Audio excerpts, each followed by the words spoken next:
Hi, this is Alana. Welcome. I want to talk with you today about tips for making your day dramatically more productive and efficient. So, one thing that I want to start with as a disclaimer and a caveat is there's no reason to be more productive just for the sake of being more productive. So, if you're already working at a, tip-top pace, just keep at it. Maybe you'll glean one or two tips or tricks here that might help you. But again, sometimes we talk about productivity and we treat the goal is to just, work longer hours and tire ourselves out even more. And that's not something that I recommend. I think it's so important to be paying attention to our energy levels, our health, to be getting good rest, as well as working hard and all of that.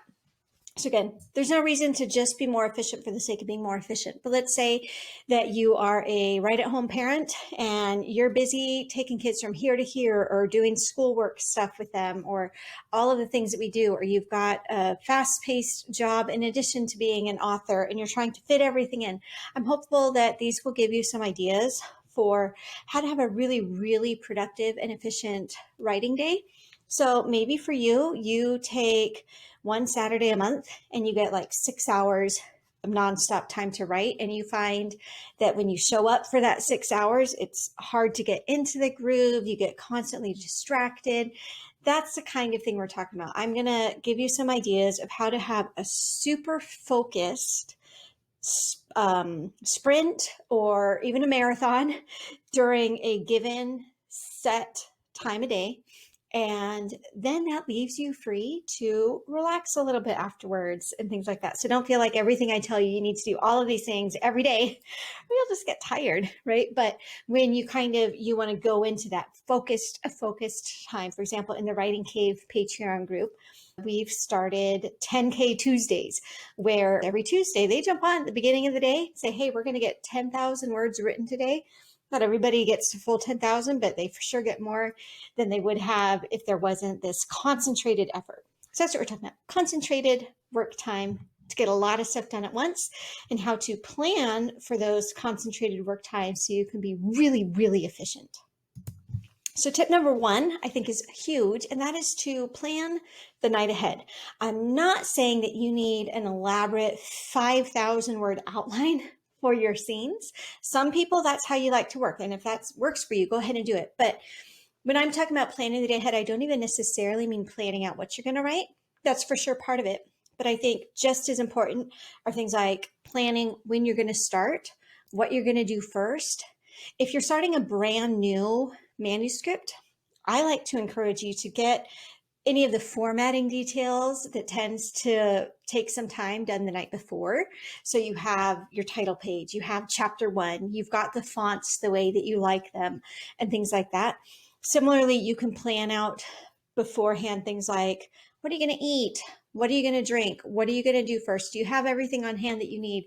How are you going to avoid interruptions? So maybe that means the night before, you set up an autoresponder for your email that just says, thanks for being in touch.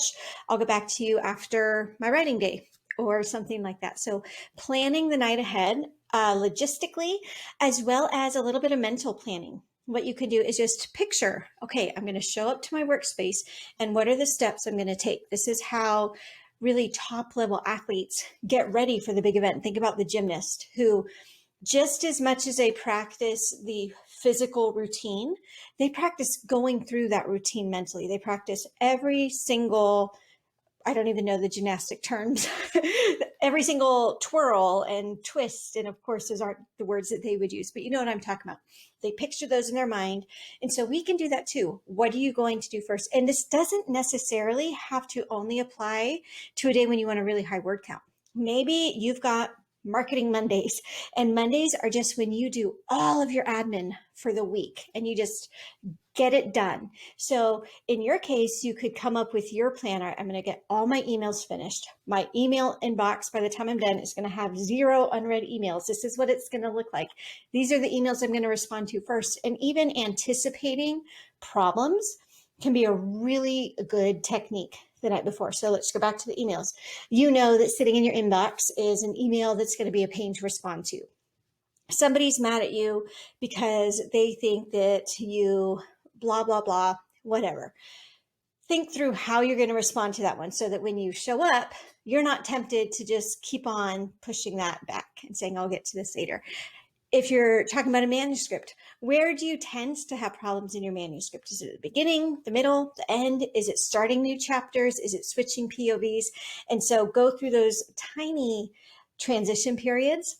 For example, when I was in high school, I was a pretty competitive violinist. And before competitions, the rule was from my teacher, the day of the competition and like the day before, so basically 24 hours before the competition, I wasn't allowed to play the piece start to finish. The only thing that I was allowed to do, I was allowed to think through it start to finish and encouraged to do that. And I was also allowed to practice the parts where I sometimes would get tripped up. So if I had a really tricky, like 3 measures, I was allowed to practice that as much as I wanted. And that's something that we can take into our writing life. So think about the tiny transitions that are hard for you, or maybe you know that there's a plot point that you still haven't figured out yet. So you focus on that. These are things you can do to mentally prepare, which is just as important as some of the logistical preparations. Another thing that's great is using a timer. So for however long you've got, set your timer, give yourself parameters, because it's really easy. If you've got the entire day, it's very easy to keep putting off important things because you've got all day.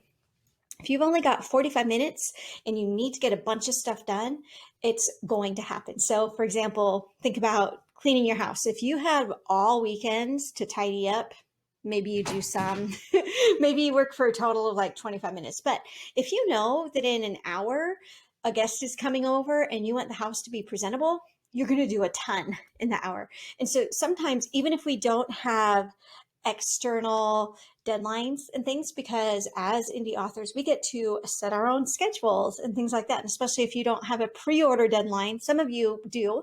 But if you don't, it can feel like, oh, I've got all the time in the world. But we can actually give ourselves parameters and say, I want to get as much done in this hour as I can. And again, this can be admin or this can be writing. If it's writing, I really encourage you to think about it in sprints, 30 minutes, 50 minutes, 25 minutes, whatever's a comfortable pace for you. Try it as much as you can. And then to take a step back, take a breather, get refueled, get moving. That's going to be so much more effective than trying to just show up to your computer and say, I'm going to work for 5 hours. Because then you get tired and you're like, well, should I take a break? Should I not? When you're using a timer system, you know when your breaks are coming. And so you know that you need to be working really, really hard. Same thing if you've got a ton of busy work. You can just say, you know what? I'm going to see how much busy work I can get done in the next 30 minutes. And then it's just going to be writing for the rest of the day. And that can give you really good incentive to get as much fit into that 30 minutes of time as humanly possible. Another tip, and this doesn't work for everybody, this might work for you, is to be accountable to somebody or to a group of people.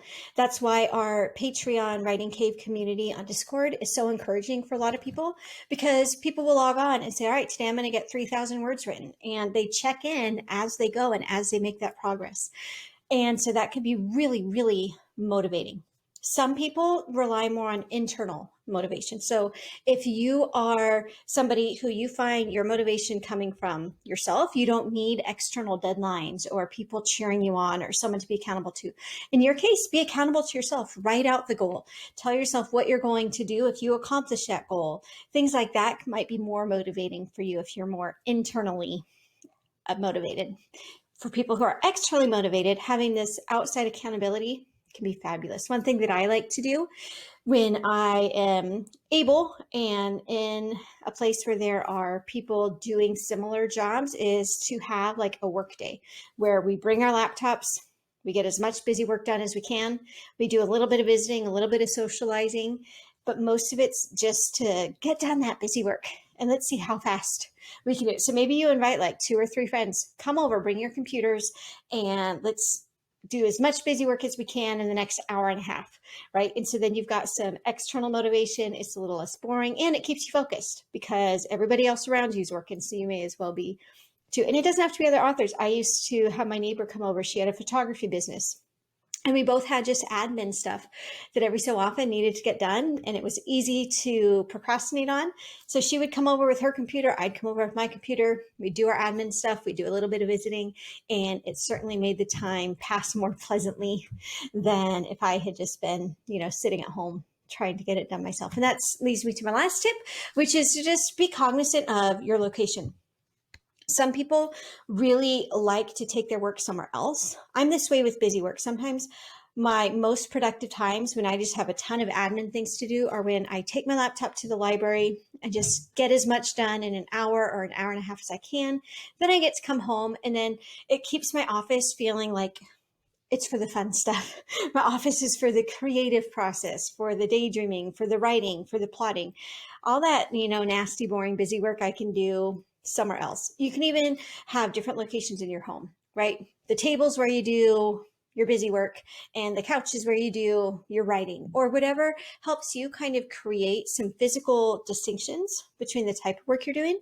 That can be great. Sometimes what I'll take my laptop to the table. It's not as comfortable. The view's not as nice. I don't feel as cozy. And that makes me want to work faster to just get done the stuff that I want to get done so I can get back to my nice, cozy office. So everybody's going to be different where you like to work and how you like to work, but it's something that you can start thinking and asking yourself. Maybe even just moving from one location in the house to another might be enough change of scenery to spark a little bit more productivity and efficient use of time. So I hope that was helpful for you guys, and we will talk to you soon.